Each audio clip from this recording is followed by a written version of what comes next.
Hey guys, Josh here today. We're here to do a preview of the F1 2016 Bahrain Grand Prix. Of course, the second round of the F1 2016 season. And of course, this is going to be a very interesting one, of course, after that thrilling Australian Grand Prix.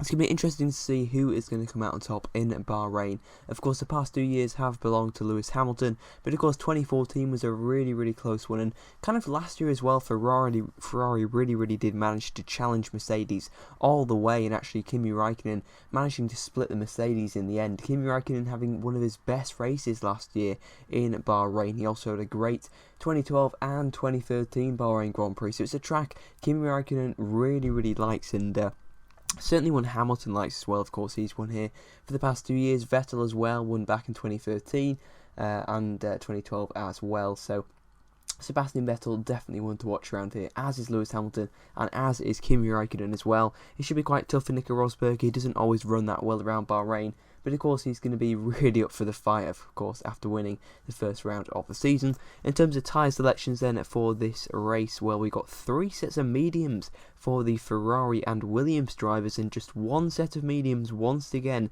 for the Mercedes duo. Now that could be a crucial factor, of course, for the race. Now, if we presume that the race is going to be, say, a 2-stop, you probably expect to be starting on the super soft tyres, of course, which you'll set your best Q2 lap on. And then you probably want to switch onto the medium tyres, and then onto the medium tyres again. We may see variation though in that. Some of the teams may opt to switch to the to the soft tyres, then to the soft tyres again. But maybe some teams, maybe even Ferrari, might try a one-stopper. Maybe start on the super soft tyres and then go onto the medium tyres, or maybe you could start on the soft tyres and work onto the medium tyres. There's a lot of strategical decisions for the teams to be making, and I think we're going to see an even better, tyre strategy battle really in Bahrain, an even better one than we saw in Australia. So it should be really enthralling to see which teams go for which strategy. And these new tyre rules are going to be the main focus of 2016, and have really spiced up the races. And it's going to be interesting to see lower down as well. I mean, if you look at the 2 Manas, they've both got 4 sets of mediums, as has Felipe Nasr as well. While Gutierrez, Grosjean, Magnussen, Palmer, Massa and Bottas all have 7 sets of super soft tyres. So I think there could be quite a lot of differences in strategies, not just in the race, but also in qualifying and practice as well. And finally, we should see some running on the medium tyres for Ferrari, so I fully expect them to use at least one of their sets of mediums in practice, just to get some data on them. And then certainly they could be saving at least 1 set for the race. And a one-stopper, I'm not sure if that's unrealistic or not, but usually at Bahrain it's a bit up and down. Sometimes we see very high tyre wear, sometimes we don't. And I think if they can be kind on their tyres, and if the medium tyres are going to be kind of lasting a lot longer than they usually should. I mean, if you look at Bahrain, usually they don't bring the super soft tyres to Bahrain, so I guess the medium tyres are usually used, so it should be an interesting one. But certainly the medium tyres are going to really throw in a kind of variable into the race, and hopefully quite a few different drivers and teams are going to be opting for the medium tyres in the race to really spice things up, and hopefully we'll get a few soft tyres and super soft tyres as well thrown in there in the mix, and it should be really interesting to see. Of course, as I mentioned before, in terms of the battle for the win, you'd fully expect it to be between Hamilton, Rosberg and Vettel, but I think Kimi Räikkönen could be up there. He seems more happy with this year's car. Like I've mentioned before, Bahrain's a track he loves, and Bahrain's a track he did really well on last year when Vettel was having a right howler. So I think Ferrari could be very close to Mercedes this weekend. Certainly not in qualifying, but if they do get a good start in the race, they could be right up there again, looking for that win. And certainly for my early prediction, I'd say I think it's going to be Hamilton, Vettel, Rosberg, but Räikkönen could be right with them. And it should be a thrilling race, and give us a few more answers really to the question, can Ferrari realistically beat Mercedes this season? Personally, I still think the answer is no, but possibly if they do win in Bahrain, then certainly I think the title race is on. But for me, I think Mercedes have the Constructors' title in the bag, but certainly for the drivers it's pretty wide open at the moment, and it's very important for Hamilton to strike back early. It's also very important for Vettel to get the win, but of course he kind of lost in Australia. But of course it's important for Nico Rosberg as well to try and keep this this momentum going, and hopefully he'll be a bit closer to Lewis Hamilton qualifying as well this time out. Of course, we still have the old qualifying system, which is, the new qualifying system. We were going back to the old qualifying system, but now we seem to have reverted back to the one we were using in Australia. So many, decisions being made about qualifying. It looks like, though, we are going with that new kind of elimination format, which is a bit of a shame.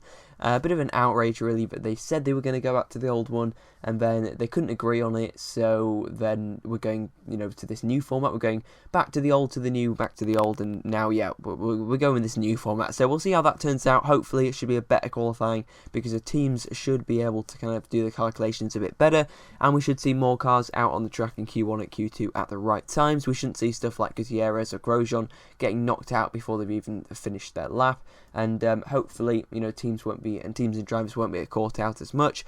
But to be honest, it did provide a good race. It did throw up a few surprises as well, a few people out of place. So the new qualifying system isn't all bad. Let's give it another chance. It has been given a lifeline. So let's see how it performs in Bahrain, and we'll just see how it goes. I mean, the main thing is it shouldn't affect the race. It's not going to make the race any worse, but it could actually make the race better. So let's wait and to see how that goes. In terms of the fight behind, we could see Red Bull right up there this weekend, possibly, even clipping at the heels of Ferrari once again. When Raikkonen, of course, had that retirement, Red Bull were right in there and got that 4th place. They're not too far off the podium. They had really, really good race pace in Australia as well. Ricciardo's taking the fastest lap, albeit, of course, that was on the super soft tyres. And you kind of expect Red Bull to be one of those teams that would probably go more for, say, a 3-stop than a 2-stop, or, more towards a 2-stop than a 1-stop.